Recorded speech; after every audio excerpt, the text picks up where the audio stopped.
ਵਾਹਿਗੁਰੂ ਜੀ ਕਾ ਖਾਲਸਾ ਵਾਹਿਗੁਰੂ ਜੀ ਕੀ ਫਤਿਹ। ਜਿਵੇਂ ਆਪਾਂ ਸਿਮਰਨ ਕਰ ਰਹੇ ਸੀ, ਮਹਾਰਾਜ ਗੁਰਬਾਣੀ ਵਿੱਚ ਦੱਸਦੇ ਆ, ਜੈ ਜੈ ਹਰਿ ਕੋ ਨਾਮ ਸਮਾਰ, ਤਾਹੇ ਭਵ ਸਾਗਰ ਉਤਰੇ ਪਾਰ। ਕਹਿੰਦੇ ਜਿਵੇਂ ਜਿਵੇਂ ਆਪਾਂ ਪ੍ਰਮਾਤਮਾ ਦਾ ਨਾਮ ਜਪਦੇ ਹਾਂ, ਅਸੀਂ ਭਵ ਸਾਗਰ ਤੋਂ ਪਾਰ ਹੁੰਦੇ ਹਾਂ।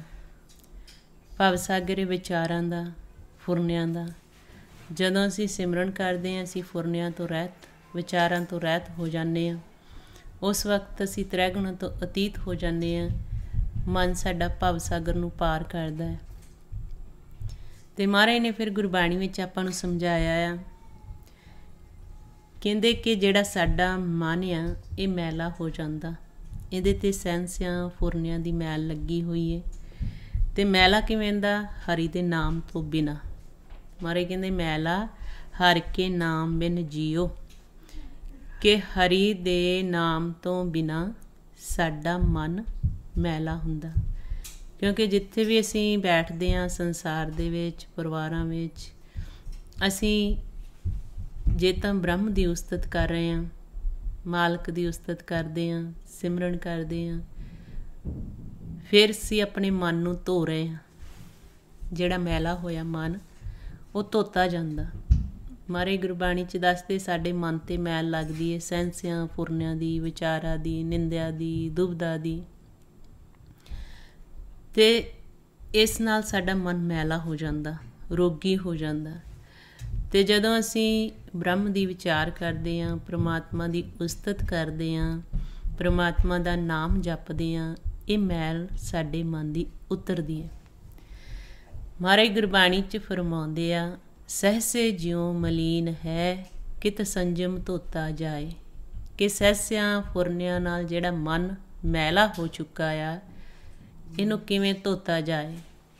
ਅਤੇ ਫਿਰ ਗੁਰੂ ਸਾਹਿਬ ਆਨਸਰ ਕਰਦੇ ਆ ਸਾਡੇ ਸਵਾਲ ਦਾ, ਜਿਹੜਾ ਸਹਿਸਿਆ ਜਿਉ ਮਲੀਨ, ਫੁਰਨਿਆਂ ਦੁਆਰਾ, ਸਹਿਸਿਆਂ ਦੁਆਰਾ ਜਿਹੜਾ ਮਨ ਮੈਲਾ ਹੋ ਗਿਆ, ਕਹਿੰਦੇ ਕਿਵੇਂ ਧੋਤਾ ਜਾਏ। ਫਿਰ ਕਹਿੰਦੇ ਮਨ ਧੋਵੋ ਸ਼ਬਦ ਲਾਗੋ, ਹਰਿ ਸਿਉ ਰਹੋ ਚਿਤ ਲਾਏ। ਕਹਿੰਦੇ ਕਿ ਮਨ ਨੂੰ ਕਿਵੇਂ ਧੋਣਾ? ਸ਼ਬਦ ਦੁਆਰਾ। ਜਿਵੇਂ ਹੁਣ ਆਪਾਂ ਵਾਹਿਗੁਰੂ ਵਾਹਿਗੁਰੂ ਸਿਮਰਨ ਕਰਦੇ ਹਾਂ, ਸਾਡੇ ਮਨ ਦੀ ਮੈਲ ਲੱਥ ਰਹੀ। ਫਿਰ ਮਹਾਰਾਜ ਕਹਿੰਦੇ ਸ਼ਬਦ ਦੀ ਵਿਚਾਰ ਦੁਆਰਾ ਮਨ ਨੂੰ ਧੋਣਾ। ਮਨ ਤਨ ਧੋਵੈ ਸ਼ਬਦ ਵਿਚਾਰੀ। ਸਿਮਰਨ ਕਰਕੇ, ਬ੍ਰਹਮ ਦੀ ਵਿਚਾਰ ਕਰਕੇ, ਪ੍ਰਮਾਤਮਾ ਦੀ ਉਸਤਤ ਕਰਕੇ, ਜਦੋਂ ਅਸੀਂ ਗੁਰਬਾਣੀ ਪੜ੍ਹਦੇ ਹਾਂ, ਗੁਰਬਾਣੀ ਨੂੰ ਵਿਚਾਰਦੇ ਹਾਂ, ਉਸ ਵਕਤ ਵੀ ਅਸੀਂ ਜਿਹੜਾ ਮਨ ਨੂੰ ਧੋ ਰਹੇ ਹਾਂ। ਸਾਡਾ ਤਨ ਵੀ ਧੋਤਾ ਜਾਂਦਾ, ਮਨ ਵੀ ਧੋਤਾ ਜਾਂਦਾ, ਗੁਰਬਾਣੀ 'ਚ ਭੇਜ ਦਿੱਤਾ। ਅਤੇ ਫਿਰ ਮਹਾਰਾਜ ਕਹਿੰਦੇ ਜੇ ਅਸੀਂ ਧਾਤ ਦੇ ਰਸਤੇ 'ਤੇ ਚੱਲਦੇ ਹਾਂ, ਕਾਮ ਕ੍ਰੋਧ ਲੋਭ ਮੋਹ ਹੰਕਾਰ ਦਾ ਸਾਥ ਲੈਂਦੇ, ਜੇ ਦੁਬਦਾ ਆ, ਦਵੈਤ, ਨਿੰਦਿਆ, ਚੁਗਲੀ ਆ, ਫਿਰ ਮਨ ਰੋਗੀ ਹੋ ਜਾਂਦਾ। ਇਹਨੂੰ ਮਨਮੁਖ ਕਿਹਾ ਆ। ਮਹਾਰਾਜ ਗੁਰਬਾਣੀ ਵਿੱਚ ਫਰਮਾਉਂਦੇ ਆ, ਮਨਮੁਖ ਦੁਬਦਾ ਸਦਾ ਹੈ ਰੋਗੀ, ਰੋਗੀ ਸਗਲ ਸੰਸਾਰਾ। ਕਹਿੰਦੇ ਇੱਕ ਨਹੀਂ ਰੋਗੀ, ਸਾਰਾ ਸੰਸਾਰ ਹੀ ਰੋਗੀ ਹੈ। ਜਿੱਥੇ ਵੀ ਦੁਬਦਾ ਆ ਗਈ, ਉਹ ਮਨ ਰੋਗੀ ਹੋ ਗਿਆ, ਉਹਨੂੰ ਮਨਮੁਖ ਕਿਹਾ ਗੁਰਬਾਣੀ ਦੇ ਵਿੱਚ। ਅਤੇ ਮਹਾਰਾਜ ਕਹਿੰਦੇ ਫਿਰ ਸਾਰਾ ਸੰਸਾਰ ਹੀ ਰੋਗੀ ਆ ਦੁਬਦਾ ਦੇ ਵਿੱਚ। ਜਿਹੜਾ ਅਸੀਂ ਕਿਸੇ ਨਾਲ ਈਰਖਾ ਭਾਵਨਾ ਰੱਖਦੇ ਹਾਂ, ਦੋ ਚਿੱਤੀ 'ਚ ਰਹਿੰਦੇ ਹਾਂ, ਅਤੇ ਮਹਾਰਾਜ ਕਹਿੰਦੇ ਇਹਦੇ ਨਾਲ ਫਿਰ ਸਾਡਾ ਰੋਗ ਲੱਗ ਜਾਂਦਾ। ਇਹ ਰੋਗ ਸਾਰੇ ਸੰਸਾਰ ਨੂੰ ਮਹਾਰਾਜ ਕਹਿੰਦੇ ਲੱਗਾ ਹੋਇਆ ਹੈ।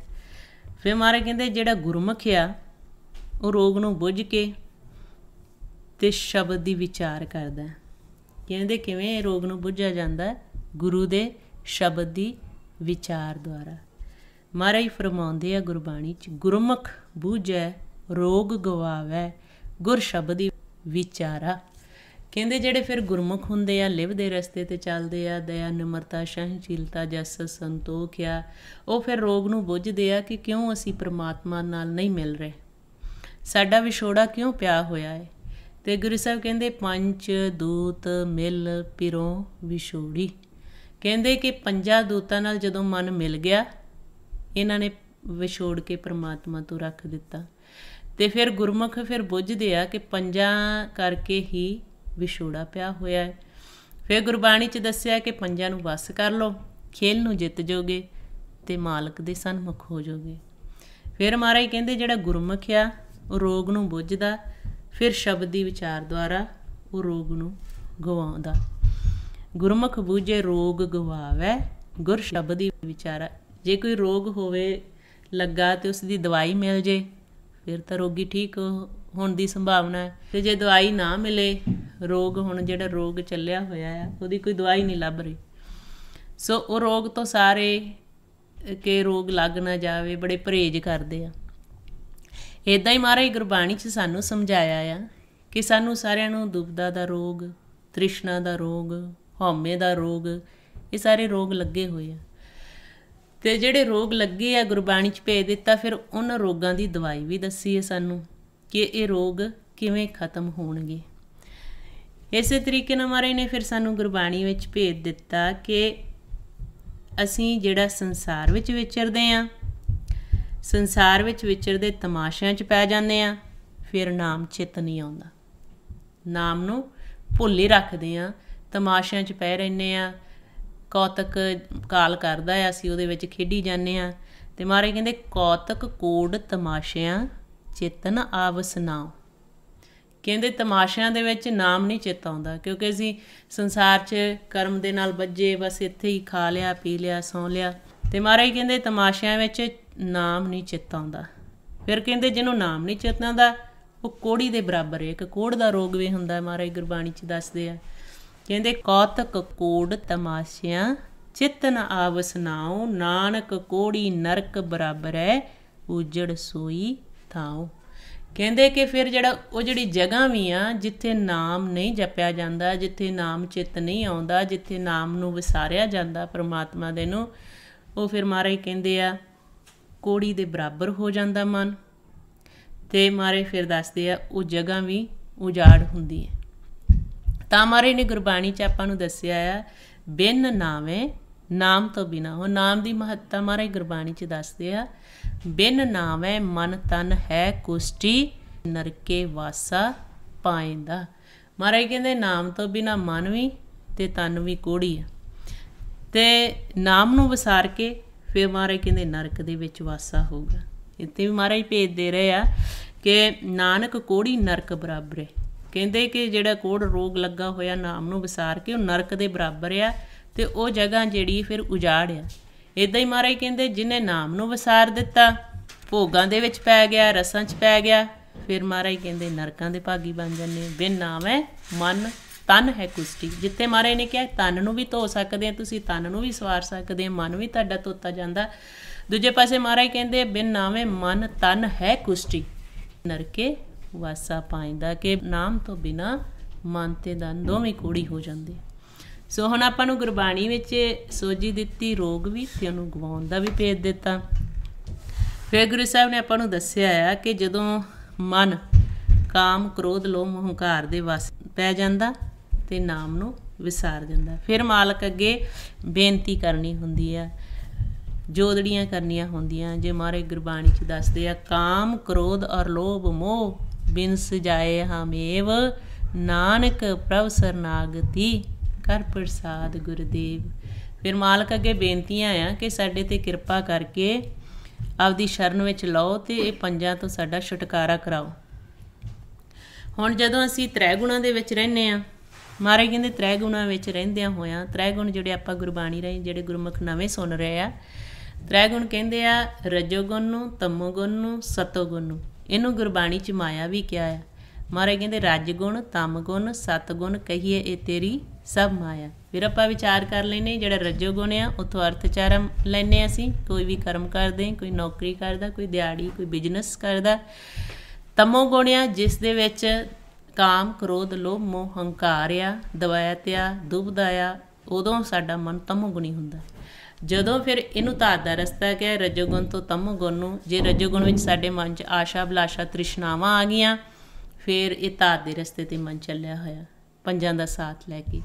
ਜਦੋਂ ਫਿਰ ਇਹ ਰਸਤਾ ਛੱਡ ਕੇ ਲਿਵ ਦੇ ਰਸਤੇ ਪੈਂਦੇ, ਉਹਨੂੰ ਸਤੋ ਗੁਣ ਕਿਹਾ ਹੈ। ਇਹਨਾਂ ਨੂੰ ਤਿੰਨਾਂ ਨੂੰ ਹੀ ਤ੍ਰੈ ਗੁਣ ਗਿਆ ਹੈ, ਰਜੋਗੁਣ, ਤਮੋਗੁਣ, ਸਤੋਗੁਣ। ਅਤੇ ਮਹਾਰਾਜ ਕਹਿੰਦੇ ਤਿਹੀਂ ਗੁਣੀ ਸੰਸਾਰ ਭ੍ਰਮ ਸੁੱਤਾ ਸੁੱਤਿਆਂ ਰਹਿਣ ਵਿਹਾਣੀ। ਕਹਿੰਦੇ ਤਿੰਨਾਂ ਗੁਣਾਂ ਦੇ ਵਿੱਚ ਸੰਸਾਰ ਸੁੱਤਾ ਹੈ। ਸੋ ਫਿਰ ਜਦੋਂ ਅਸੀਂ ਗੁਰਬਾਣੀ ਪੜ੍ਹਾਂਗੇ, ਜਿੱਥੇ ਤ੍ਰੈ ਗੁਣ ਆਉਣਗੇ, ਜਿੱਥੇ ਤ੍ਰੈ ਗੁਣਾਂ ਦੀ ਗੱਲ ਆਏਗੀ, ਉੱਥੇ ਫਿਰ ਸਾਨੂੰ ਸਮਝ ਆ ਜਾਏਗੀ ਮਹਾਰਾਜ ਸਾਨੂੰ ਭੇਜਦੇ ਰਹਿਣ ਕਿ ਇਹ ਮਾਇਆ ਦੇ ਦੇਸ਼ ਵਿੱਚ ਅਸੀਂ ਵਿਚਰ ਰਹੇ। ਫਿਰ ਆਪਾਂ ਨੂੰ ਸਮਝਾਇਆ ਗੁਰਬਾਣੀ ਕਿ ਤ੍ਰੈ ਗੁਣ ਵਿੱਚ ਸਹਿਜ ਨਹੀਂ ਹੈਗੀ। ਤ੍ਰੈ ਗੁਣਾਂ ਦੇ ਵਿੱਚ ਮਨ ਭਰਮ 'ਚ ਪਿਆ ਰਹਿੰਦਾ ਹੈ। ਕਹਿੰਦੇ ਪੜ੍ਹਦੇ ਵੀ ਅਸੀਂ ਹਾਂ, ਗੁਣਗਾਨ ਵੀ ਕਰਦੇ ਹਾਂ, ਕਥਨ ਵੀ ਕਰਦੇ ਹਾਂ, ਲੇਕਿਨ ਜਿੰਨਾ ਚਿਰ ਅਸੀਂ ਸਹਿਜ ਵਿੱਚ ਨਹੀਂ ਜਾਂਦੇ, ਇਹ ਜੀਵਨ 'ਤੇ ਸਾਡੇ ਮਨਸਰ ਆ। ਮਹਾਰਾਜ ਕਹਿੰਦੇ ਤ੍ਰੈ ਗੁਣਾਂ ਵਿੱਚ ਸਹਿਜ ਨਾ ਪਾਈਐ, ਤ੍ਰੈ ਗੁਣ ਭਰਮ ਭੁਲਾਏ। ਜਿਹੜੀਆਂ ਤ੍ਰੈ ਗੁਣਾਂ ਵਿੱਚ ਅਸੀਂ ਵਿਚਰਦੇ ਹਾਂ ਨਾ, ਇਹਦੇ ਵਿੱਚ ਸਹਿਜ ਨਹੀਂ ਹੈਗੀ। ਤ੍ਰੈ ਗੁਣਾਂ ਵਿੱਚ ਮਨ ਭਰਮ 'ਚ ਹੀ ਪਿਆ ਰਹਿੰਦਾ। ਅਤੇ ਮਹਾਰਾਜ ਕਹਿੰਦੇ ਪੜ੍ਹੀਏ ਗੁਣੀਏ ਕਿਆ ਕਥੀਏ, ਜਾਂ ਮੁੱਢੋਂ ਕੁੱਥਾ ਜਾਏ। ਮੁੱਢੋਂ ਕੁੱਥਾ ਸਾਡੇ ਮੂਲ ਤੋਂ ਹੀ ਅਸੀਂ ਭੁੱਲੇ ਹੋਏ। ਸਾਡੇ ਸਾਰਿਆਂ ਦਾ ਮੂਲ ਹੈ ਸੱਚ, ਪਰਮਾਤਮਾ, ਵਾਹਿਗੁਰੂ। ਕਹਿੰਦੇ ਪੜ੍ਹਦੇ ਹਾਂ, ਗੁਣਗਾਨ ਵੀ ਕਰਦੇ ਹਾਂ, ਕਥਨ ਵੀ ਕਰਦੇ ਹਾਂ, ਲੇਕਿਨ ਜੇ ਅਸੀਂ ਸੱਚ ਪਰਮਾਤਮਾ ਦਾ ਹੀ ਨਹੀਂ ਭੇਦ ਲਿਆ, ਮੂਲ ਨੂੰ ਹੀ ਭੁੱਲ ਗਏ, ਅਤੇ ਫਿਰ ਕਹਿੰਦੇ ਅਸੀਂ ਭਰਮ 'ਚ ਹੀ ਪੈ ਰਹਿੰਦੇ। ਫਿਰ ਕਹਿੰਦੇ ਸਹਿਜ ਕਿੱਥੇ ਜਾ ਕੇ ਆ। ਹੁਣ ਤ੍ਰੈ ਗੁਣਾਂ ਦੀ ਮਹਾਰਾਜ ਨੇ ਗੱਲ ਕੀਤੀ ਅਤੇ ਤ੍ਰੈ ਗੁਣਾਂ ਵਿੱਚ ਸਹਿਜ ਨਹੀਂ ਹੈਗੀ, ਤ੍ਰੈ ਗੁਣਾਂ ਵਿੱਚ ਭਰਮ ਆ। ਅਤੇ ਜੇ ਅਸੀਂ ਤ੍ਰੈ ਗੁਣਾਂ ਵਿੱਚ ਹੀ ਪੜ੍ਹਦੇ ਹਾਂ, ਮੂਲ ਦੀ ਸੱਚ ਦੀ ਪਹਿਚਾਣ ਨਹੀਂ ਕੀਤੀ, ਅਤੇ ਫਿਰ ਅਸੀਂ ਭੁੱਲੇ ਰਹਿੰਦੇ। ਫਿਰ ਮਹਾਰਾਜ ਕਹਿੰਦੇ ਚੌਥੇ ਪਦ ਮੈਂ ਸਹਿਜ ਹੈ। ਹੁਣ ਸਹਿਜ ਕਿੱਥੇ ਮਹਾਰਾਜ ਨੇ ਦੱਸ ਦਿੱਤੀ। ਮਹਾਰਾਜ ਕਹਿੰਦੇ ਜਦੋਂ ਤ੍ਰੈ ਗੁਣਾਂ ਤੋਂ ਅਤੀਤ ਹੁੰਦੇ ਆ, ਜਿੱਥੇ ਸਾਡਾ ਘਰ ਆ, ਜਿਹਨੂੰ ਸੁੰਨ ਕਿਹਾ ਗੁਰਬਾਣੀ ਵਿੱਚ, ਸਹਿਜ ਕਿਹਾ ਆ, ਉੱਥੇ ਜਾ ਕੇ ਸਹਿਜ ਸਾਨੂੰ ਪ੍ਰਾਪਤ ਹੁੰਦੀ ਆ। ਮਹਾਰਾਜ ਕਹਿੰਦੇ ਚੌਥੇ ਪਦ ਮੈਂ ਸਹਿਜ ਹੈ, ਗੁਰਮੁਖ ਪੱਲੇ ਪਾਏ। ਹੁਣ ਚੌਥਾ ਪਦ ਕੀ ਆ? ਜਿੱਥੇ ਤ੍ਰੈ ਗੁਣ ਖਤਮ ਹੋ ਜਾਂਦੇ, ਜਿੱਥੇ ਰਜੋਗੁਣ, ਤਮੋਗੁਣ, ਸਤੋਗੁਣ ਦੇ ਕੋਈ ਵਿਚਾਰ ਨਹੀਂ ਰਹਿ ਜਾਂਦੇ। ਜਿਵੇਂ ਹੁਣ ਆਪਾਂ ਸਿਮਰਨ ਅਭਿਆਸ ਕਰਦੇ ਹਾਂ, ਸਿਮਰਨ ਕਰਦਿਆਂ ਕਰਦਿਆਂ ਸਾਡਾ ਮਨ ਵਿਚਾਰਾਂ ਤੋਂ ਰਹਿਤ ਹੋ ਜਾਂਦਾ। ਉਹ ਅਵਸਥਾ ਆਨੰਦ ਦੀ ਅਵਸਥਾ ਬਣਦੀ ਹੈ। ਉੱਥੇ ਫਿਰ ਕੋਈ ਭਰਮ ਨਹੀਂ, ਕੋਈ ਵਿਚਾਰ ਨਹੀਂ, ਅਤੇ ਵਿਚਾਰਾਂ 'ਚ ਹੀ ਦੁੱਖ ਸੁੱਖ ਆ। ਜਿੱਥੇ ਵਿਚਾਰ ਹੀ ਨਹੀਂ, ਉੱਥੇ ਮਨ ਦੁੱਖ ਸੁੱਖ ਤੋਂ ਉੱਪਰ ਉੱਠ ਜਾਂਦਾ। ਉਹਨੂੰ ਸਹਿਜ ਕਿਹਾ ਹੈ। ਉੱਥੇ ਚੌਥਾ ਪਦ ਸਾਡਾ ਸ਼ੁਰੂ ਹੋ ਜਾਂਦਾ। ਫਿਰ ਉੱਥੇ ਜਦੋਂ ਅਸੀਂ ਚੌਥੇ ਪਦ ਵਿੱਚ ਕੀ ਆ, ਨਾਮ ਨੂੰ ਸੁਣਦੇ ਅੰਦਰੋਂ, ਅਤੇ ਫਿਰ ਮਹਾਰਾਜ ਕਹਿੰਦੇ ਅਸੀਂ 10ਵੇਂ ਦੁਆਰ ਵਿੱਚ ਪ੍ਰਵੇਸ਼ ਹੋ ਜਾਂਦੇ, ਜਿਹਨੂੰ ਮਹਾਰਾਜ ਗੁਰਬਾਣੀ 'ਚ ਦੱਸਦੇ ਆ। ਕਹਿੰਦੇ ਇਸ ਸੰਸਾਰ ਦੇ ਵਿੱਚ ਰਹਿੰਦੇ ਆ, ਜਦੋਂ ਗੁਰੂ ਦੀ ਸ਼ਰਨ ਵਿੱਚ ਜਾਂਦੇ, ਗੁਰੂ ਸਾਹਿਬ ਦੱਸਦੇ ਆ ਕਿ ਆ ਜਿਹੜਾ ਸਰੀਰ ਹੈ ਤੁਹਾਡਾ 10 ਦੁਆਰਾਂ ਦਾ ਤਿਆਰ ਹੋਇਆ। ਗੁਰਬਾਣੀ 'ਚ ਭਗਤ ਧੰਨਾ ਜੀ ਦੱਸਦੇ ਆ, ਕਹਿੰਦੇ ਜਨਨੀ ਘੇਰੇ ਉਦਰ ਉਦਕ ਮੈਂ ਪਿੰਡ ਕੀਆ 10 ਦੁਆਰਾ। ਕਹਿੰਦੇ ਕਿ ਮਾਤਾ ਦੇ ਗਰਭ ਵਿੱਚ ਆ ਜਿਹੜਾ ਤੁਹਾਡਾ ਸਰੀਰ ਹੈ, ਇਹ 10 ਦੁਆਰਾਂ ਦਾ ਇੱਕ ਪਿੰਡ ਤਿਆਰ ਕੀਤਾ। ਜਦੋਂ ਅਸੀਂ ਸੰਸਾਰ ਵਿੱਚ ਆਉਣੇ ਆ, 10ਵਾਂ ਗੁਪਤ ਕਰ ਦਿੱਤਾ ਜਾਂਦਾ। ਮਹਾਰਾਜ ਕਹਿੰਦੇ 10ਵਾਂ ਗੁਪਤ ਰਖਾਇਆ। ਫਿਰ ਜਦੋਂ ਗੁਰੂ ਦੀ ਸ਼ਰਨ ਵਿੱਚ ਜਾਂਦੇ, ਗੁਰੂ ਸਾਹਿਬ ਸਾਨੂੰ ਭੇਜ ਦਿੰਦੇ ਕਿ ਆ ਜਿਹੜੇ 9 ਦਰਾਂ ਦੇ ਵਿੱਚ ਤੁਹਾਡੀ ਸੁਰਤੀ ਘੁੰਮ ਰਹੀ ਆ, ਇਹ 9 ਦਰਾਂ ਤੋਂ ਉੱਪਰ ਉੱਠ ਕੇ ਇਹ ਦਰਵਾਜ਼ੇ ਬੰਦ ਕਰ ਲਓ। ਇਹ ਕਰਨੇ ਕਿਉਂਕਿ ਸੰਸਾਰ 'ਚ ਅਸੀਂ ਵਿਚਰਨਾ, ਉਦੋਂ ਤਾਂ ਇਹ ਖੁੱਲ੍ਹੇ ਹੀ ਰਹਿੰਦੇ ਆ, ਚਾਰ ਚੁਫੇਰੇ ਅਸੀਂ ਦੇਖਦੇ ਹਾਂ ਅੱਖਾਂ ਦੁਆਰਾ। ਪਰ ਜਦੋਂ ਬਹਿ ਕੇ ਭਗਤੀ ਕਰਦੇ ਹਾਂ, ਜਦੋਂ ਵੀ ਕੋਈ ਬੈਠਦਾ ਆ, ਬੈਠ ਕੇ ਆਪਣਾ ਧਿਆਨ 'ਚ ਭਗਤੀ ਕਰਦਾ, ਉੱਥੇ ਫਿਰ ਆਪਾਂ ਨੇ ਦੱਸਿਆ, ਕਹਿੰਦੇ ਮੂੰਦ ਲੀਏ ਦਰਵਾਜ਼ੇ ਬਾਜੀਲੇ ਅਨਹਦ ਬਾਜੇ, ਕਿ ਜਿਹੜੇ ਦਰਵਾਜ਼ੇ ਆ 9 ਦਰ ਖੁੱਲ੍ਹੇ ਹੋਏ, 10ਵਾਂ ਸਾਡਾ ਗੁਪਤ ਆ, ਅਤੇ 10ਵੇਂ ਦੇ ਵਿੱਚ ਮਨ ਨੇ ਪ੍ਰਵੇਸ਼ ਹੋਣਾ, ਫਿਰ ਇਹਨੂੰ ਸਹਿਜ ਪ੍ਰਾਪਤ ਹੋਣੀ। ਅਤੇ ਮਹਾਰਾਜ ਕਹਿੰਦੇ ਗੁਰ ਦਿਖਲਾਈ ਮੋਰੀ। ਜਦੋਂ ਅਸੀਂ ਗੁਰੂ ਦੀ ਸ਼ਰਨ ਵਿੱਚ ਜਾਂਦੇ, ਗੁਰੂ ਸਾਹਿਬ ਸਾਨੂੰ ਭੇਦ ਦੇ ਦਿੱਤਾ ਕਿ ਇਹ ਕਿੱਧਰ ਦੀ ਆਉਂਦੇ ਆ, ਇਹ 5 ਜਾਣੇ। ਕਹਿੰਦੇ ਗੁਰ ਦਿਖਲਾਈ ਮੋਰੀ ਜਿਤ ਮਿਰਗ ਪੜਤ ਹੈ ਚੋਰੀ। ਕਹਿੰਦੇ ਜਿੱਥੇ ਦੀ ਆਉਂਦੇ ਆ ਚੋਰ, ਉਹ ਗੁਰੂ ਸਾਹਿਬ ਨੇ ਸਾਨੂੰ ਭੇਦ ਦੇ ਦਿੱਤਾ ਕਿ ਕਿੰਨਾ ਦਰਾਂ ਥਾਣੀ ਵੜਦੇ ਆ, ਕਿਵੇਂ ਇਹ ਵੜਦੇ ਆ ਅਤੇ ਕਿਵੇਂ ਇਹਨਾਂ ਨੂੰ ਪਕੜਨਾ। ਕਹਿੰਦੇ ਸਾਨੂੰ ਫਿਰ ਪਤਾ ਲੱਗ ਗਿਆ ਕਿ ਇਹ ਦਰਵਾਜ਼ੇ ਆ 9, ਇਹਨਾਂ ਰਾਹੀਂ ਪ੍ਰਵੇਸ਼ ਹੁੰਦੇ ਆ। ਜਦੋਂ ਅਸੀਂ ਨੇਤਰਾਂ ਦੁਆਰਾ ਬਾਹਰ ਦੇਖਦੇ ਹਾਂ, ਮਾੜਾ ਸੁਣਦੇ ਹਾਂ, ਦੂਜੇ ਦੇ ਘਰ ਨੂੰ ਦੇਖਦੇ ਹਾਂ, ਰਸਨਾ ਦੁਆਰਾ ਫਿੱਕਾ ਬੋਲਦੇ ਹਾਂ, ਉਦੋਂ ਫਿਰ ਇਹ 5 ਜਾਣੇ ਕੰਮ ਕਰ ਰਹੇ ਹੁੰਦੇ। ਉਦੋਂ ਫਿਰ ਮਹਾਰਾਜ ਨੇ ਆਪਾਂ ਨੂੰ ਗੁਰਬਾਣੀ ਵਿੱਚ ਦੱਸਿਆ ਆ, ਕਹਿੰਦੇ ਮੂੰਦ ਲੀਏ ਦਰਵਾਜ਼ੇ। ਜਦੋਂ ਆਪਾਂ ਅਭਿਆਸ ਕਰਦੇ ਹਾਂ, ਉਦੋਂ ਦਰਾਂ ਤੋਂ ਉੱਪਰ ਉੱਠ ਜਾਂਦੇ ਹਾਂ, ਇਸ ਸਰੀਰ ਨੂੰ ਛੱਡ ਜਾਂਦੇ ਹਾਂ। ਬਾਜੀਲੇ ਅਨਹਦ ਬਾਜੇ, ਫਿਰ ਉੱਥੇ ਅਨਹਦ ਬਾਜੇ ਵੱਜਦੇ ਆ, ਜਿਹਨੂੰ ਮਹਾਰਾਜ ਕਹਿੰਦੇ 10ਵੇਂ ਦੁਆਰ ਦੀ ਨਿਸ਼ਾਨੀ ਆ। ਜਿਹੜੇ 9 ਦਰਵਾਜ਼ੇ ਆ, ਉਹਨਾਂ ਤੋਂ ਸੁਰਤੀ ਉੱਪਰ ਲੈ ਜਾਣੀ, ਜਿਹਨੂੰ ਮਹਾਰਾਜ ਕਹਿੰਦੇ 9 ਦਰ ਠਾਕੇ ਧਾਵਤ ਰਹਾਏ। 9 ਦਰਾਂ ਨੂੰ ਰੋਕ ਲਿਆ। ਜਿਵੇਂ ਹੁਣ ਆਪਾਂ ਸਿਮਰਨ ਕਰਦੇ ਹਾਂ ਨਾ, ਬੈਠੇ ਹਾਂ, ਵਾਹਿਗੁਰੂ ਵਾਹਿਗੁਰੂ ਸਿਮਰਨ ਕੀਤਾ, ਆਪਣੀ ਆਵਾਜ਼ ਨੂੰ ਸੁਣਿਆ। ਉਨੀ ਦੇਰ ਸਾਨੂੰ ਅਜੇ ਪਤਾ ਆ ਕਿ ਸਰੀਰ 'ਚ ਬੈਠੇ ਹਾਂ, ਸਿਮਰਨ ਕਰ ਰਹੇ ਹਾਂ, ਮੁੱਖ ਦੁਆਰਾ ਬੋਲ ਰਹੇ ਹਾਂ। ਪਰ ਜਦੋਂ ਬੋਲਦਿਆਂ ਸਾਡੀ ਇਹ ਰਸਨਾ ਬੋਲਣਾ ਬੰਦ ਕਰ ਗਈ, ਸਰਵਣ ਸੁਣਨਾ ਬੰਦ ਕਰ ਦਿੱਤਾ। ਹੌਲੀ ਹੌਲੀ ਮਨ ਸਹਿਜ ਵਿੱਚ ਪ੍ਰਵੇਸ਼ ਹੋ ਗਿਆ, ਸੁੰਨ 'ਚ ਪ੍ਰਵੇਸ਼ ਹੋ ਗਿਆ। ਉਦੋਂ ਫਿਰ ਇਹ ਦਰਵਾਜ਼ੇ ਸਾਡੇ ਕੰਮ ਕਰਨੇ ਬੰਦ ਕਰ ਦਿੰਦੇ। ਫਿਰ ਅਨਹਦ ਸ਼ਬਦ ਸ਼ੁਰੂ ਹੋ ਜਾਂਦੇ। ਉਹ ਫਿਰ ਮਹਾਰਾਜ ਕਹਿੰਦੇ 10ਵੇਂ ਦੁਆਰ ਦੀ ਨਿਸ਼ਾਨੀ ਆ। ਨੌਂਦਰ ਠਾਕੇ ਧਾਵਤ ਰਹਾਏ, 10ਵੇਂ ਨਿਜ ਘਰ ਵਾਸਾ ਪਾਏ। ਉੱਥੇ ਅਨਹਦ ਸ਼ਬਦ ਵੱਜੇ ਦਿਨ ਰਾਤੀ, ਗੁਰ ਮਤੀ ਸ਼ਬਦ ਸੁਣਾਵਣਿਆ। ਇਹ ਫਿਰ ਕਹਿੰਦੇ ਜਿਹੜੇ ਅਨਹਦ ਸ਼ਬਦ ਦਿਨ ਰਾਤ ਉੱਤੇ ਵੱਜ ਰਹੇ ਆ, ਜਦੋਂ ਅਸੀਂ ਗੁਰੂ ਦੀ ਮੱਤ ਲੈਂਦੇ। ਇਹ ਸ਼ਬਦ ਜੋਗ ਮੱਤ ਵਿੱਚ ਨਹੀਂ ਵੱਜਦੇ। ਇਹ ਮਹਾਰਾਜ ਕਹਿੰਦੇ ਗੁਰਮਤੀ, ਗੁਰੂ ਦੀ ਮੱਤ ਜਦੋਂ ਅਸੀਂ ਲੈਂਦੇ ਹਾਂ, 10ਵੇਂ ਦੁਆਰ 'ਚ ਮਨ ਪ੍ਰਵੇਸ਼ ਹੁੰਦਾ, ਉੱਥੇ ਫਿਰ ਅਨਹਦ ਸ਼ਬਦ ਚੱਲ ਰਹੇ। ਹੁਣ ਫਿਰ ਮਹਾਰਾਜ ਨੇ ਆਪਾਂ ਨੂੰ ਗੁਰਬਾਣੀ 'ਚ ਦੱਸਿਆ ਆ ਕਿ ਕਹਿੰਦੇ ਕਿ ਇਹ ਸਾਰਾ ਜਿਹੜਾ ਖੇਲ ਹੈ ਉਹ ਪਰਮਾਤਮਾ ਦਾ। ਆਕਾਸ਼ ਵਿੱਚ ਵੀ ਪਰਮਾਤਮਾ ਹੈ, ਪਤਾਲ ਵਿੱਚ ਵੀ ਪਰਮਾਤਮਾ ਆ, ਔਰ 4 ਦਿਸ਼ਾਵਾਂ ਵਿੱਚ ਵੀ ਪਰਮਾਤਮਾ ਆ। ਹਰ ਜਗ੍ਹਾ ਪਰਮਾਤਮਾ ਮੌਜੂਦ ਆ, ਜਿਸ ਨੇ ਇਸ ਸ੍ਰਿਸ਼ਟੀ ਨੂੰ ਪੈਦਾ ਕੀਤਾ। ਮਹਾਰਾਜ ਕਹਿੰਦੇ ਆਕਾਸ਼ ਗਗਨ ਪਤਾਲ ਗਗਨ ਹੈ, 14 ਗਗਨ ਰਹਾਇਲੇ। ਭਗਤ ਕਬੀਰ ਜੀ ਦੱਸਦੇ ਆ, ਕਹਿੰਦੇ ਆਕਾਸ਼ ਵਿੱਚ ਵੀ ਮਾਲਕ ਆ, ਪਤਾਲ ਵਿੱਚ ਵੀ, ਅਤੇ 4 ਦਿਸ਼ਾਵਾਂ ਵਿੱਚ ਵੀ। ਉਹ ਹਰ ਵਕਤ ਸਾਨੂੰ ਦੇਖ ਵੀ ਰਿਹਾ, ਸੁਣ ਵੀ ਰਿਹਾ ਹੈ। ਕਹਿੰਦੇ ਆਨੰਦ ਮੂਲ ਸਦਾ ਪਰਖੋਤਮ ਘਟ ਬਿਨਸੇ ਗਗਨ ਨਾ ਜਾਇਲ ਰਹੇ। ਕਹਿੰਦੇ ਆ ਸਰੀਰ ਬਿਨਸ ਜਾਂਦਾ, ਪਰ ਉਹ ਮਾਲਕ ਫਿਰ ਹੀ ਹੈ, ਨਿਸ਼ਚਲ ਆ। ਹਰ ਜਗ੍ਹਾ ਮਾਲਕ ਮੌਜੂਦ ਆ। ਫਿਰ ਕਹਿੰਦੇ ਮੋਹੇ ਬੈਰਾਗ ਭਇਓ। ਕਹਿੰਦੇ ਸਾਡੇ ਮਨ ਜਿਹੜਾ ਵਿਰਾਗੀ ਹੋ ਗਿਆ ਵੇਖ ਕੇ। ਇਹ ਜੀਓ ਆਏ ਕਹਾਂ ਗਏ। ਕਿ ਇਹ ਜਿਹੜਾ ਮਨ ਆ, ਇਹ ਸਰੀਰ ਵਿੱਚ ਪ੍ਰਵੇਸ਼ ਹੁੰਦਾ, ਆ ਗਿਆ, ਇੱਥੇ ਖੇਲਿਆ, ਫਿਰ ਇਹ ਚਲਾ ਜਾਂਦਾ ਆ ਛੱਡ ਕੇ ਸਰੀਰ ਨੂੰ। ਕਹਿੰਦੇ ਕਿ ਇਹ ਜੀ ਕਿੱਥੋਂ ਆਇਆ ਸੀ ਅਤੇ ਕਿੱਥੇ ਚਲਾ ਗਿਆ। ਹੁਣ ਗੁਰਬਾਣੀ 'ਚ ਇਹੀ ਸਾਨੂੰ ਭੇਜ ਦਿੱਤਾ ਨਾ। ਮਹਾਰਾਜ ਕਹਿੰਦੇ ਸੁਣੋ ਰੇ ਤੂੰ ਕੌਣ, ਕਹਾਂ ਤੇ ਆਇਓ। ਏਤੀ ਨਾ ਜਾਣੋ ਕੇਤਿਕ ਮੁੱਦਤ, ਚਲਤੇ ਖਬਰ ਨਾ ਪਾਇਓ। ਕਹਿੰਦੇ ਕਿ ਤੁਸੀਂ ਕੌਣ ਜੇ ਸਾਨੂੰ ਹੁਣ ਕੋਈ ਪੁੱਛ ਲੈ ਨਾ ਕੌਣ ਜੇ, ਸਾਨੂੰ ਪਤਾ ਹੀ ਨਹੀਂ ਸਾਡਾ ਇਹ ਕੌਣ ਆ। ਇੰਨਾ ਜ਼ਰੂਰ ਹੈ ਸਰੀਰ ਦਾ ਪਤਾ ਹੈ, ਸਰੀਰ ਦੇ ਘਰ ਦਾ ਪਤਾ, ਮਾਤਾ ਪਿਤਾ ਜਿਨ੍ਹਾਂ ਜਨਮ ਦਿੱਤਾ ਉਹਨਾਂ ਦਾ ਪਤਾ ਹੈ, ਰਿਸ਼ਤੇਦਾਰਾਂ ਦਾ ਪਤਾ। ਪਰ ਇਸ ਸਰੀਰ ਤੋਂ ਪਹਿਲਾਂ ਕਿੱਥੇ ਸੀ, ਕੌਣ ਸੀ, ਉਹ ਸਾਨੂੰ ਸੋਝੀ ਨਹੀਂ। ਅਤੇ ਮਹਾਰਾਜ ਕਹਿੰਦੇ ਸੁਣੋ ਰੇ ਤੂੰ ਕੌਣ। ਕਹਿੰਦੇ ਸੁਣ ਲਓ ਤੁਸੀਂ ਕੌਣ ਹੋ, ਕਹਾਂ ਤੇ ਆਇਓ, ਕਿੱਥੋਂ ਆਇਓ। ਏਤੀ ਨਾ ਜਾਣੋ ਕੇਤਿਕ ਮੁੱਦਤ, ਚਲਤੇ ਖਬਰ ਨਾ ਪਾਇਓ। ਇਸ ਸਵਾਲ ਦਾ ਜਵਾਬ ਫਿਰ ਸਾਨੂੰ ਗੁਰਬਾਣੀ 'ਚ ਦਿੱਤਾ ਹੈ ਕਿ ਅਸੀਂ ਕੌਣ ਹਾਂ, ਕਿੱਥੋਂ ਆਏ ਹਾਂ, ਇਸ ਸੰਸਾਰ ਵਿੱਚ ਕਿੰਨੀ ਦੇਰ ਵਾਸਤੇ, ਇਹ ਮਾਲਕ ਨੂੰ ਪਤਾ ਆ। ਉਹਨਾਂ ਦੇ ਹੱਥ ਸਾਡੀ ਡੋਰ ਆ, ਜਿਹਨੂੰ ਮਾਰੇ ਕਹਿੰਦੇ ਗਿਣ ਘਾਲੇ ਸਭ ਦਿਵਸ ਸਾਸ ਨੇ ਬੜਨ ਘਟਨ ਤਿਲ ਸਾਰ। ਭਗਤ ਕਬੀਰ ਜੀ ਕਹਿੰਦੇ ਜੀਓ, ਇਹ ਜੀ ਆਉਂਦਾ ਤੇ ਕਿੱਥੇ ਚਲਾ ਜਾਂਦਾ। ਫਿਰ ਕਹਿੰਦੇ ਪੰਜ ਤੱਤ ਮਿਲ ਕਾਇਆ ਕੀਨੀ, ਤੱਤ ਕਹਾਂ ਤੇ ਕੀਨ ਰੇ। ਕਹਿੰਦੇ ਆ ਜਿਹੜੇ 5 ਤੱਤਾਂ ਦੀ ਕਾਇਆ ਬਣਾਈ ਹੋਈ ਆ, ਕਾਇਆ ਕਿਹਾ ਸਰੀਰ ਨੂੰ, ਇਹਨੂੰ ਪਿੰਡ ਵੀ ਕਿਹਾ ਆ, ਸਰੀਰ ਸਾਡੇ ਨੂੰ ਗੁਰਬਾਣੀ 'ਚ ਦੇਹ ਵੀ ਕਿਹਾ ਆ, ਤਨ ਵੀ ਕਿਹਾ ਆ।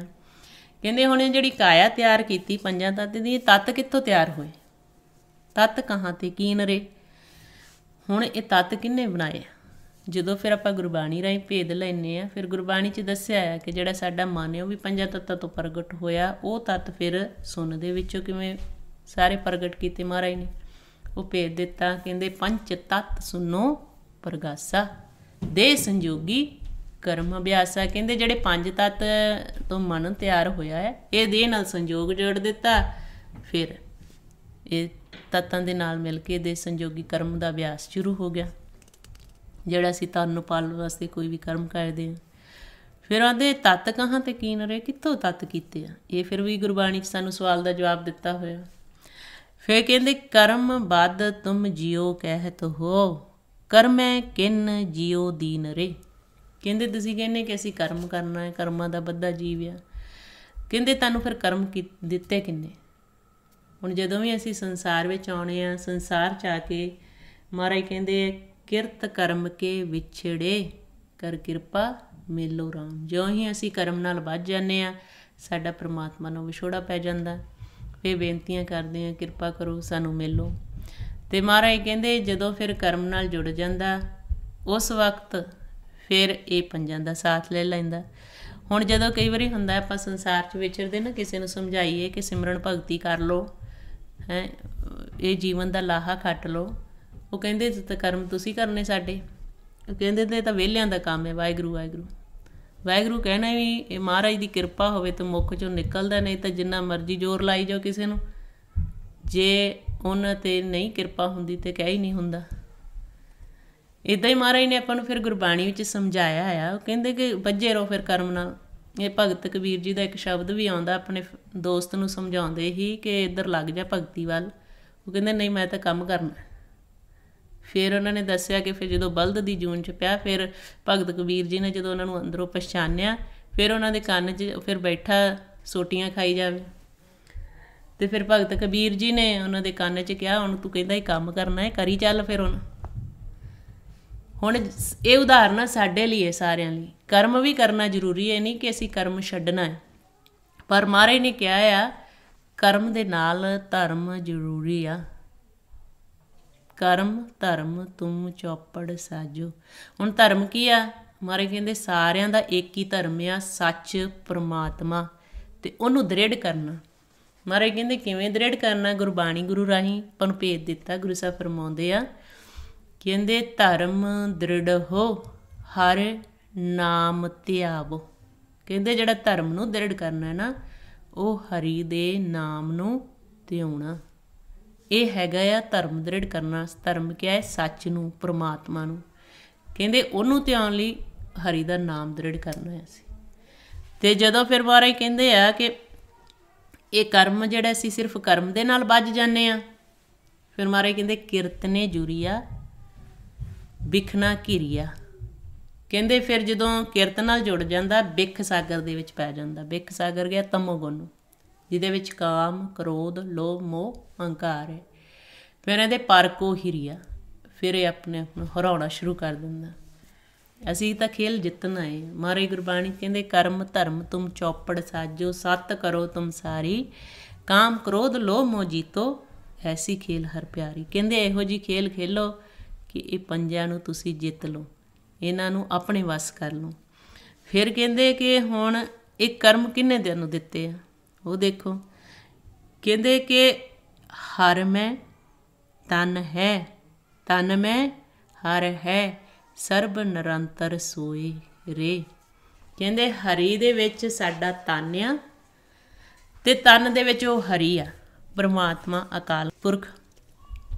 ਹੁਣ ਸਾਨੂੰ ਜਿਹੜੀ ਹੁਣ ਆਪਾਂ ਵਿਚਾਰ ਕਰ ਰਹੇ ਹਾਂ, ਜਿਹੜਾ ਆਪਾਂ ਅਭਿਆਸ ਕਰ ਰਹੇ ਹਾਂ, ਉਸ ਹਰੀ ਨੂੰ ਖੋਜ ਰਹੇ ਹਾਂ ਤਨ ਦੇ ਵਿੱਚੋਂ। ਮਹਾਰਾਜ ਕਹਿੰਦੇ ਹਰ ਮੈਂ ਤਨ ਹੈ, ਤਨ ਮੈਂ ਹਰ ਹੈ। ਆਪਾਂ ਕੀ ਕਰ ਰਹੇ ਹਾਂ? ਤਨ ਮੈਂ ਹਰ ਹੈ, ਉਹਨੂੰ ਲੱਭ ਰਹੇ ਹਾਂ। ਇਹ ਸਰੀਰ ਵਿੱਚ ਮਾਲਕ ਆ ਸਾਡੇ, ਅਤੇ ਨਿਰੰਤਰ ਉਹਦਾ ਲਗਾਤਾਰ ਹਰ ਜਗ੍ਹਾ ਮਾਲਕ ਮੌਜੂਦ ਆ, ਪਰਮਾਤਮਾ ਅਕਾਲ ਪੁਰਖ, ਜਿਹਨੂੰ ਆਪਾਂ ਵਾਹਿਗੁਰੂ ਕਹਿ ਕੇ ਆਵਾਜ਼ ਦੇ ਰਹੇ। ਕਹਿੰਦੇ ਹੁਣ ਤਨ ਸਾਡਾ ਉਹਦੇ ਵਿੱਚ ਆ। ਇਹੀ ਹੈ, ਅੱਗੇ ਪਿਛਲੀ ਵਾਰ ਆਪਾਂ ਵਿਚਾਰ ਕੀਤੀ ਸੀ, ਕਿਉਂਕਿ ਔਨਲਾਈਨ ਹੁੰਦੇ ਗੁਰਮੁਖ ਸਵਾਲ ਵੀ ਕਰਦੇ। ਵਿਚਾਰ ਸੀ ਕਿ ਜਦੋਂ ਸਾਡਾ ਮਨ ਬਾਣੀ ਪੜ੍ਹਦਿਆਂ ਪਾਸੇ ਚਲਾ ਜਾਂਦਾ, ਅਤੇ ਬਾਣੀ ਫਿਰ ਕੌਣ ਪੜ੍ਹ ਰਿਹਾ? ਇਹ ਤੁਸੀਂ ਕਮੈਂਟ ਦੇ ਵਿੱਚ ਵੀ ਦੱਸ ਸਕਦੇ ਹੋ, ਜਿਹਨੂੰ ਸਮਝ ਆਏ। ਬਾਅਦ ਵਿੱਚ ਵੀ, ਕਿਉਂਕਿ ਆਪਾਂ ਸਾਰੇ ਇੱਕ ਪਰਿਵਾਰ ਦੇ ਰੂਪ ਵਿੱਚ ਬੈਠੇ ਹਾਂ, ਅਤੇ ਜਦੋਂ ਫਿਰ ਸਾਨੂੰ ਗੁਰਬਾਣੀ ਰਾਹੀਂ ਇੱਦਾਂ ਵਿਚਾਰ ਕਰਦੇ ਹਾਂ, ਇੱਕ ਜਣਾ ਸਾਡੇ 'ਚੋਂ ਪਰਿਵਾਰ ਦੇ ਰੂਪ ਵਿੱਚ ਕਰਦਾ, ਦੂਜੇ ਬੈਠ ਕੇ ਅਸੀਂ ਸੁਣਦੇ ਹਾਂ। ਅਸੀਂ ਸਾਰਿਆਂ ਨੇ ਬਾਣੀ ਨੂੰ ਸਮਝਣਾ ਕਿ ਗੁਰੂ ਸਾਹਿਬ ਸਾਨੂੰ ਕੀ ਸਮਝਾ ਰਹੇ ਆ। ਹੁਣ ਅਸੀਂ ਕੀ ਦੇਖਣਾ ਆ? ਜਿਹੜੀ ਸ਼ਬਦੀ ਆਪਾਂ ਵਿਚਾਰ ਕਰ ਰਹੇ ਹਾਂ ਭਗਤ ਕਬੀਰ ਜੀ ਦੇ, ਕਹਿੰਦੇ ਹਰ ਮੈਂ ਤਨ ਹੈ। ਹਰੀ ਵਿੱਚ ਸਾਡਾ ਤਨ ਆ, ਆਹ ਸਰੀਰ ਆ। ਹੁਣ ਹਰੀ ਵਿੱਚ ਸਰੀਰ ਕਿਵੇਂ? ਇਹ ਬੁੱਝਣਾ ਅਸੀਂ। ਹੁਣ ਇਹ ਪਹਿਲਾਂ ਅਸੀਂ ਇਹ ਬੁੱਝ ਰਹੇ ਹਾਂ ਕਿ ਤਨ ਦੇ ਵਿੱਚ ਹਰੀ ਆ, ਅਤੇ ਉਹ ਕਿਵੇਂ ਉਹਨੂੰ ਉੱਥੋਂ ਤੱਕ ਪਹੁੰਚਣਾ? ਉਹ ਗੁਰਬਾਣੀ 'ਚ ਭਗਤਾਂ ਨੇ, ਗੁਰੂ ਸਾਹਿਬ ਨੇ ਸਾਨੂੰ ਭੇਜ ਦਿੱਤਾ। ਸਿਮਰਨ ਕਰਕੇ ਸੁਣ ਵਿੱਚ ਜਾਣਾ, ਸੁਣ ਵਿੱਚ ਜਾ ਕੇ ਫਿਰ ਜਦੋਂ ਮਾਲਕ ਦੀ ਆਵਾਜ਼ ਨੂੰ ਸੁਣਾਂਗੇ, ਸਾਡਾ ਮਨ ਜਾਗੇਗਾ। ਮਹਾਰਾਜ ਕਹਿੰਦੇ ਤੁਹਾਨੂੰ ਪੁੱਜੇ ਸ਼ਬਦ ਜਗਾਇਆ। ਫਿਰ ਮਹਾਰਾਜ ਨੇ ਆਪਾਂ ਨੂੰ ਦੱਸਿਆ ਆ ਕਿ ਸ਼ਬਦ ਜਗਾਇਆ ਜਦੋਂ ਜਾਗਾਂਗੇ, ਫਿਰ ਮਾਲਕ ਦੇ ਸਨਮੁਖ ਹੋਵਾਂਗੇ। ਇੱਦਾਂ ਹੀ ਫਿਰ ਆਪਾਂ ਨੂੰ ਗੁਰਬਾਣੀ 'ਚ ਭੇਜ ਦਿੱਤਾ ਹੈ ਕਿ ਹਰੀ ਦੇ ਵਿੱਚ ਸਾਡਾ ਤਨ ਹੈ। ਇਹ ਵੀ ਅਸੀਂ ਪੁੱਜਣਾ, ਇਹ ਵੀ ਲੱਭਣਾ। ਤੇ ਫਿਰ ਕਹਿੰਦੇ ਕਹਿ ਕਬੀਰ ਰਾਮ ਨਾਮ ਨਾ ਛੋਡੂ ਸਹਿਜੇ ਹੋਏ ਸੋ ਹੋਏ ਰੇ। ਕਹਿੰਦੇ ਹੁਣ ਸਾਨੂੰ ਇਹ ਭੇਦ ਲੱਗ ਗਿਆ ਆ, ਮਾਲਕ ਹਰ ਜਗ੍ਹਾ ਮੌਜੂਦ ਆ, ਅਸੀਂ ਉਹਦੇ ਨਾਮ ਨੂੰ ਨਹੀਂ ਛੱਡਦੇ। ਸਹਿਜ ਦੇ ਵਿੱਚ ਫਿਰ ਮਨ ਰਹਿੰਦਾ। ਇਹ ਸਾਰਾ ਕੁਲ ਖੇਲ ਸਹਿਜ ਦੇ ਵਿੱਚ ਹੀ ਫਿਰ ਚੱਲਦਾ ਹੈ। ਇਹ ਭਗਤ ਕਬੀਰ ਜੀ ਆਪਾਂ ਨੂੰ ਗੁਰਬਾਣੀ ਵਿੱਚ ਸੋਝੀ ਦਿੰਦੇ, ਕਿਉਂਕਿ ਉਹਨਾਂ ਨੇ ਆਪ ਪਰਮਾਤਮਾ ਨਾਲ ਮਿਲਾਪ ਕੀਤਾ। ਇਸੇ ਤਰ੍ਹਾਂ ਮਹਾਰਾਜ ਗੁਰਬਾਣੀ ਵਿੱਚ ਦੱਸਦੇ ਆ ਕਿ ਬ੍ਰਹਮ ਆ ਸੱਚ ਪਰਮਾਤਮਾ, ਬ੍ਰਹਮ ਹੈ ਜਨ, ਜਨ ਮੈਂ ਪਾਰ ਬ੍ਰਹਮ। ਹੁਣ ਫਿਰ ਲੱਭਣਾ ਹੈ ਸਾਨੂੰ, ਇਹ ਆਪਾਂ ਲੱਭ ਰਹੇ ਹਾਂ ਗੁਰਬਾਣੀ ਰਾਹੀਂ ਕਿ ਬ੍ਰਹਮ ਸੱਚ ਨੂੰ ਕਿਹਾ ਹੈ, ਪਰਮਾਤਮਾ ਨੂੰ ਕਿਹਾ ਹੈ, ਅਤੇ ਜੋ ਉਹਦੀ ਵਿਚਾਰ ਹੈ ਉਹਨੂੰ ਬ੍ਰਹਮ ਵਿਚਾਰ ਕਿਹਾ, ਬ੍ਰਹਮ ਗਿਆਨ ਕਿਹਾ ਹੈ। ਅਤੇ ਮਹਾਰਾਜ ਕਹਿੰਦੇ ਬ੍ਰਹਮ ਹੈ ਜਨ, ਜਨ ਕਿਹਾ ਹੈ ਜਿਹੜਾ ਬ੍ਰਹਮ ਨੂੰ ਮਿਲਣ ਜਾ ਰਿਹਾ ਹੈ। ਜਿਹੜਾ ਮਿਲ ਜਾਂਦਾ ਉਹਨੂੰ ਹਰੀ ਦਾ ਜਨ ਕਹਿੰਦੇ ਆ। ਜਨ ਜਿਹੜਾ ਮਿਲਣ ਜਾ ਰਿਹਾ ਆ ਉਹਨੂੰ ਕਹਿੰਦੇ ਆ ਬ੍ਰਹਮ ਮੈਂ ਜਨ। ਫਿਰ ਕਹਿੰਦੇ ਕਿ ਹੁਣ ਸਾਨੂੰ ਇਹ ਪਤਾ ਲੱਗ ਗਿਆ ਬ੍ਰਹਮ ਹੈ ਜਨ, ਜਨ ਮੈਂ ਪਾਰ ਬ੍ਰਹਮ। ਹੁਣ ਆਪਾਂ ਵਿਚਾਰ ਕਰ ਰਹੇ ਸੀ ਕਿ ਜਨ ਦੇ ਵਿੱਚ ਪਾਰ ਬ੍ਰਹਮ ਆ, ਉਹਦੀ ਅਸੀਂ ਖੋਜ ਕਰ ਰਹੇ ਹਾਂ। ਫਿਰ ਅਸੀਂ ਕੀ ਖੋਜਣਾ? ਬ੍ਰਹਮ ਹੈ ਜਨ, ਕਿ ਪੂਰਾ ਜਿਹੜਾ ਸਾਡਾ ਸਰੀਰ ਹੀ ਉਹਦੇ ਵਿੱਚ ਹੈ, ਜਨ ਹੀ ਉਹਦੇ ਵਿੱਚ ਵੱਸਦਾ ਮਾਲਕ 'ਚ।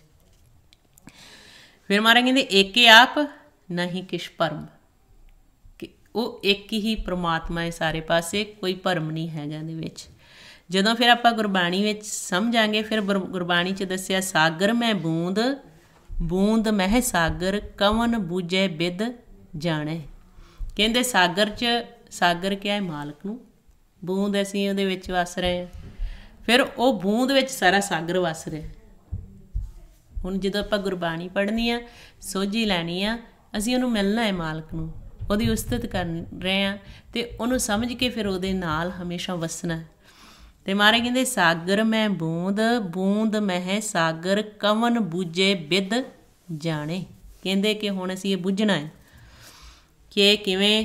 ਹੁਣ ਸਾਨੂੰ ਪਤਾ ਲੱਗਿਆ ਸਾਗਰ ਮੈਂ ਬੂੰਦ, ਕਿ ਜਿਹੜੀ ਬੂੰਦ ਆ, ਜਿਹੜਾ ਸਾਨੂੰ ਬੂੰਦ ਕਿਹਾ ਆ ਸਾਰਿਆਂ ਨੂੰ, ਅਸੀਂ ਸਾਗਰ ਦੇ ਵਿੱਚ ਹੀ ਵੱਸਦੇ ਹਾਂ। ਅਤੇ ਬੂੰਦ ਵਿੱਚ ਸਾਰਾ ਉਹ ਸਾਗਰ ਹੀ ਪਰਮਾਤਮਾ ਵੱਸ ਰਿਹਾ ਸਾਡੇ ਤਨ ਦੇ ਵਿੱਚ। ਫਿਰ ਮਹਾਰਾਜ ਗੁਰਬਾਣੀ 'ਚ ਦੱਸਦੇ ਆ, ਕਹਿੰਦੇ ਸਰਵਰ ਮੈਂ ਹੰਸ, ਹੰਸ ਮੈਂ ਸਾਗਰ, ਅਕਥ ਕਥਾ ਗੁਰਬਚਨੀ ਆਦਰ। ਕਹਿੰਦੇ ਕਿ ਸਰਵਰ ਆ ਮਾਲਕ, ਉਹਦੇ ਵਿੱਚ ਹੰਸ ਵੱਸ ਰਿਹਾ, ਹੰਸ 'ਚ ਫਿਰ ਸਰਵਰ ਵੱਸ ਰਿਹਾ। ਇੱਥੇ ਹੰਸ ਸਾਡੇ ਮਨ ਨੂੰ ਕਹਿ ਦਿੱਤਾ ਕਿ ਅਸੀਂ ਫਿਰ ਉਹਦੇ ਵਿੱਚ ਆ ਅਤੇ ਉਹ ਸਾਡੇ ਵਿੱਚ ਆ। ਅਤੇ ਜਦੋਂ ਅਸੀਂ ਸਰੀਰ ਮੁਤਾਬਕ ਉਹਦੇ ਵਿੱਚ ਹੀ ਵੱਸ ਰਹੇ ਹਰ ਵਕਤ, ਫਿਰ ਬੁੱਝਣਾ ਕਿੰਨਾ ਸੌਖਾ ਹੈ ਸਾਡੇ ਲਈ ਮਾਲਕ ਨੂੰ। ਅਸੀਂ ਫਿਰ ਭੁੱਲ ਜਾਂਦੇ, ਕਿਉਂਕਿ ਪੰਜੇ ਪੜਦਾ ਪਾ ਦਿੰਦੇ। ਜਦੋਂ ਗੁਰਬਾਣੀ ਦੀ ਵਿਚਾਰ ਕਰੀਦੀ ਫਿਰ ਤਾਂ ਮਾਲਕ ਸਾਹਮਣੇ ਹੀ ਆ, ਕਿਤੇ ਦੂਰ ਤਾਂ ਹੈ ਹੀ ਨਹੀਂ। ਭਗਤਾਂ ਨੇ ਦੇਖਿਆ, ਸਾਨੂੰ ਸਿੱਧਾ ਕਹਿ ਦਿੱਤਾ, ਕਹੇ ਰਵਿਦਾਸ ਹੱਥ ਪੈ ਨੇੜੇ, ਕਿ ਹੱਥ ਤੋਂ ਵੀ ਨੇੜੇ ਆ। ਸਰਵਰ ਮੈਂ ਹੰਸ। ਹੁਣ ਜਿਹੜਾ ਵਿਚਾਰ ਕੀ ਆ, ਜਿਹੜੇ ਆਪਾਂ ਅੱਗੇ ਕਰਨੀ ਸਾਰਿਆਂ ਨੇ, ਕਿ ਤਨ ਮੈਂ ਹਰ ਹੈ, ਉਹ ਆਪਾਂ ਸਮਝ ਲਿਆ, ਉਹਨੂੰ ਆਪਾਂ ਕੋਸ਼ਿਸ਼ ਕਰ ਰਹੇ ਲੱਭਣ ਦੀ। ਫਿਰ ਕਿਹਾ ਆ ਹਰ ਮੈਂ ਤਨ ਹੈ, ਹਰੀ ਦੇ ਵਿੱਚ ਕਿਵੇਂ ਤਨ ਆ, ਇਹ ਬੁੱਝਣਾ। ਫਿਰ ਸਾਗਰ ਮੈਂ ਬੂੰਦ, ਸਾਗਰ 'ਚ ਬੂੰਦ ਕਿਵੇਂ ਆ, ਬੂੰਦ ਮੈਂ ਸਾਗਰ, ਉਹ ਆਪਾਂ ਵਿਚਾਰ ਕਰ ਰਹੇ ਹਾਂ ਕਿ ਬੂੰਦ, ਅਸੀਂ ਬੂੰਦ ਵਿੱਚ ਸਾਗਰ ਪਰਮਾਤਮਾ ਵੱਸ ਰਿਹਾ। ਸੋ ਜਦੋਂ ਜਿਵੇਂ ਆਪਾਂ ਇੱਦਾਂ ਵਿਚਾਰ ਕਰਾਂਗੇ, ਫਿਰ ਸਾਨੂੰ ਸੋਝੀ ਆ ਜਾਏਗੀ। ਮਹਾਰਾਜ ਕਹਿੰਦੇ ਸਰਵਰ ਮੈਂ ਹੰਸ, ਹੰਸ ਮੈਂ ਸਾਗਰ, ਅਕਥ ਕਥਾ ਗੁਰਬਚਨੀ ਆਦਰ। ਜਿਹੜੀ ਅਸੀਂ ਵਿਚਾਰ ਕਰਦੇ ਹਾਂ ਵਿਛੜਨ ਤੋਂ ਮਿਲਾਪ ਦਾ ਰਸਤਾ, ਮਾਲਕ ਦੀ ਉਸਤਤ, ਚੌਥੇ ਪਦ ਦੀ ਗੱਲ, ਤ੍ਰੈ ਗੁਣਾ ਤੋਂ ਅਤੀਤ ਕਿਵੇਂ ਹੋਣਾ, ਕਿਵੇਂ ਮਾਲਕ ਨਾਲ ਮਿਲਣਾ, ਇਹ ਹੈਗਾ ਆ ਜੀ ਸਾਰੀ ਅਕਥ ਕਹਾਣੀ, ਵਿਛੜਨ ਤੋਂ ਮਿਲਾਪ ਦਾ ਰਸਤਾ। ਅਕਥ ਕਹਿੰਦੇ ਆ ਮਾਲਕ ਨੂੰ, ਪਰਮਾਤਮਾ ਨੂੰ, ਜਿਹਦਾ ਕਥਨ ਨਹੀਂ ਅਸੀਂ ਕਰ ਸਕਦੇ। ਪਰ ਵਿਛੋੜਾ ਸਾਡਾ ਕਿਵੇਂ ਪਿਆ, ਕਿਵੇਂ ਮਿਲਾਪ ਕਰਨਾ ਹੈ, ਵਿਛੜਨ ਤੋਂ ਮਿਲਾਪ ਦੀ ਕਹਾਣੀ ਨੂੰ ਗੁਰਬਾਣੀ ਵਿੱਚ ਅਕਥ ਕਹਾਣੀ ਕਿਹਾ ਹੈ। ਅਤੇ ਮਹਾਰਾਜ ਕਹਿੰਦੇ ਜਦੋਂ ਅਸੀਂ ਅਕਥ ਕਹਾਣੀ ਕਰਦੇ ਹਾਂ, ਇਹ ਗੁਰੂ ਦੇ ਬਚਨਾਂ ਦਾ ਆਦਰ ਆ। ਅਕਥ ਕਥਾ ਗੁਰਬਚਨੀ ਆਦਰ। ਸੋ ਵਾਹਿਗੁਰੂ ਜੀ ਸਾਡੇ ਸਾਰਿਆਂ 'ਤੇ ਕਿਰਪਾ ਕਰਨ। ਬਹੁਤ ਵਧੀਆ ਵਿਚਾਰ ਹੈ ਵਾਹਿਗੁਰੂ, ਕਿ ਗੁਰਮੁਖਾਂ ਨੇ ਸਵਾਲ ਦਾ ਜਵਾਬ ਦੇ ਦਿੱਤਾ। ਭਾਈ ਜਸਵੰਤ ਸਿੰਘ ਜੀ ਵਿਰਕ, ਉਹਨਾਂ ਨੇ ਸਵਾਲ ਦਾ ਜਵਾਬ ਦੇ ਦਿੱਤਾ ਕਿ ਜਦੋਂ ਅਸੀਂ ਪਾਠ ਕਰ ਰਹੇ ਹੁੰਦੇ ਹਾਂ ਅਤੇ ਮਨ ਪਾਸੇ ਚਲਾ ਜਾਂਦਾ, ਅੰਦਰੋਂ ਆਤਮਾ ਪਾਠ ਕਰਦੀ। ਬਹੁਤ ਵਧੀਆ ਮਹਾਰਾਜ ਦੀ ਕਿਰਪਾ। ਹੁਣ ਜਿਹੜਾ ਮਨ ਆ, ਆਤਮਾ ਆ, ਪਰਮਾਤਮਾ ਦੀ ਅਸੀਂ ਖੋਜ ਗੁਰਬਾਣੀ ਰਾਹੀਂ ਕਰ ਰਹੇ ਹਾਂ। ਇਹ ਮਨ ਨੇ ਪਹਿਲਾਂ ਆਤਮਿਕ ਰੂਪ ਹੋਣਾ, ਫਿਰ ਪਰਮਾਤਮਾ ਨਾਲ ਮਿਲਣਾ। ਹੁਣ ਆਤਮਾ ਦੀ ਡਿਊਟੀ ਹੈ ਕਿ ਮਨ ਨੂੰ ਇਸ ਤ੍ਰੈ ਗੁਣਾਂ 'ਚ ਖਿੱਚ ਕੇ ਪਰਮਾਤਮਾ ਵੱਲ ਲਾਉਣਾ। ਕਈ ਵਾਰੀ ਹੁੰਦਾ ਕਿ ਆਪਾਂ ਕੋਈ ਵਿਚਾਰ ਕਰਦੇ ਹਾਂ, ਦੋ ਚਿੱਤੀ 'ਚ ਹੁੰਦੇ ਹਾਂ। ਇੱਕ ਵਾਰੀ ਕਿਹਾ ਜਾਂਦਾ ਹੈ ਕਿ ਜਿਹੜੀ ਆਤਮਾ ਇਹਨੇ ਸਮਝਾਉਣਾ ਹੁੰਦਾ ਮਨ ਨੂੰ, ਅਤੇ ਜਿਹੜਾ ਮਨ ਆ ਜੇ ਇਹ ਪੰਜਾਂ ਦੀ ਗੱਲ ਮੰਨਦਾ ਫਿਰ ਉੱਧਰ ਨੂੰ ਭੱਜ ਜਾਂਦਾ, ਜੇ ਆਤਮਾ ਦੀ ਮੰਨ ਲੈਂਦਾ ਫਿਰ ਨਾਮ ਵੱਲ ਚਲਾ ਜਾਂਦਾ। ਸੋ ਜਦੋਂ ਅਸੀਂ ਪਾਠ ਕਰਦੇ, ਜੇ ਮਨ ਕਰਕੇ ਅਸੀਂ ਪਾਠ ਕਰੀਏ ਫਿਰ ਮਨ ਵਿੱਚ ਲੱਗੇ। ਉਹ ਕੀ ਹੁੰਦਾ ਹੈ ਕਿ ਅਸੀਂ ਸ਼ੁਰੂ ਕਰਦੇ ਮਨ ਕਰਕੇ ਪਾਠ, ਲੇਕਿਨ ਮਨ ਪਾਸੇ ਚਲਾ ਜਾਂਦਾ, ਫਿਰ ਆਤਮਾ ਸਮਝਾਉਣਾ ਸ਼ੁਰੂ ਕਰ ਦਿੰਦੀ, ਆਤਮਾ ਫਿਰ ਪਾਠ ਕਰਦੀ ਹੁੰਦੀ। ਅਤੇ ਜਦੋਂ ਫਿਰ ਮਨ ਦੁਆਰਾ ਅਸੀਂ ਕਰੂੰਗੇ, ਮਨ ਸਮਝਣਾ ਸ਼ੁਰੂ ਕਰ ਦੇਗਾ ਖੇਲ ਨੂੰ। ਸੋ ਬਹੁਤ ਵਧੀਆ ਮਹਾਰਾਜ ਦੀ ਬਖਸ਼ਿਸ਼ ਹੈ ਕਿ ਗੁਰਮੁਖਾਂ ਨੇ ਸਵਾਲ ਦਾ ਜਵਾਬ ਦਿੱਤਾ। ਹੁਣ ਸਾਰਿਆਂ ਨੇ ਇਹ ਦੇਖਣਾ ਕਿ ਸਾਡਾ ਤਨ ਹਰੀ ਦੇ ਵਿੱਚ ਕਿਵੇਂ ਆ। ਜਦੋਂ ਫਿਰ ਆਪਾਂ ਇੱਦਾਂ, ਹਾਂਜੀ, ਜਦੋਂ ਗੁਰਮੁਖ ਕਹਿੰਦੇ ਕਿ ਸਾਡੇ ਸਾਰੇ ਪਾਸੇ ਹੀ ਪਰਮਾਤਮਾ ਹੈ, ਕਿ ਜਿਹੜਾ ਸਾਡਾ ਤਨ ਆ ਪਰਮਾਤਮਾ ਵਿੱਚ ਹੀ ਵਸ ਰਿਹਾ ਹੈ। ਬਸ ਅਸੀਂ ਉਹ ਗੁਰੂ ਰਾਹੀਂ ਸ਼ਬਦ ਦਾ ਅਭਿਆਸ ਕਰਕੇ ਉਹਦੀ ਪਹਿਚਾਣ ਕਰਨੀ ਹੈ। ਸੋ ਬਹੁਤ ਕਿਰਪਾ ਵਾਹਿਗੁਰੂ ਦੀ। ਮਹਾਰਾਜ ਸੱਚੇ ਪਾਤਸ਼ਾਹ ਸਾਡੇ ਸਾਰਿਆਂ 'ਤੇ ਕਿਰਪਾ ਕਰਨ, ਇੱਦਾਂ ਵੱਧ ਤੋਂ ਵੱਧ ਸਿਮਰਨ ਅਭਿਆਸ ਕਰਕੇ, ਗੁਰਬਾਣੀ ਦੀ ਵਿਚਾਰ ਕਰਕੇ ਅਸੀਂ ਇਸ ਜੀਵਨ ਦਾ ਲਾਹਾ ਖੱਟ ਕੇ ਜਾਈਏ। ਇੰਨੀਆਂ ਬੇਨਤੀਆਂ ਕਰਦਿਆਂ ਹੋਇਆਂ ਜੇ ਕੋਈ ਸ਼ਬਦ ਗਲਤ ਬੋਲਿਆ ਗਿਆ ਹੋਵੇ, ਗੁਰੂ ਅਤੇ ਸੰਗਤ ਬਖਸ਼ਣਯੋਗ ਨੇ ਬਖਸ਼ ਲੈਣਾ ਜੀ। ਵਾਹਿਗੁਰੂ ਜੀ ਕਾ ਖਾਲਸਾ, ਵਾਹਿਗੁਰੂ ਜੀ ਕੀ ਫਤਿਹ।